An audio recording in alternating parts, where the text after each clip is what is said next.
మీకు ఎప్పుడైనా మీ బ్రెయిన్లో వర్డ్స్ ఉన్నాయి కానీ బయటికి రావట్లేదు, లేదా మీ బ్రెయిన్ స్టక్ అయిన ఫీలింగ్ వచ్చిందా?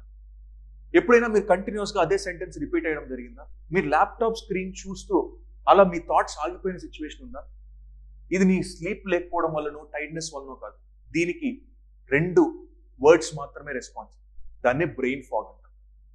1817లో దీన్ని క్లౌడీనెస్ ఆఫ్ కాన్షియస్నెస్ అనేవారు.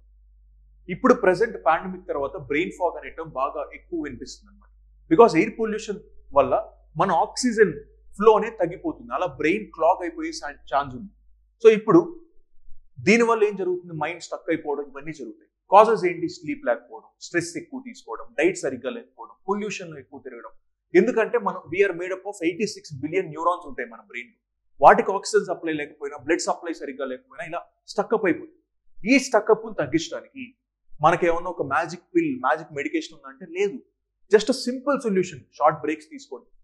ఎందుకంటే మనకు కూడా ఫ్యూయల్ కావాలి. దెన్ డాక్టర్తో మాట్లాడండి, థెరపిస్ట్తో మాట్లాడండి, విటమిన్స్ తీసుకోండి, బ్రేక్స్ తీసుకోండి రెగ్యులర్గా. వీటన్నిటి వల్ల బ్రెయిన్ ఫాగ్ సిచ్యువేషన్ తగ్గించే ఛాన్స్ ఉంటుంది. This is the term brain fog.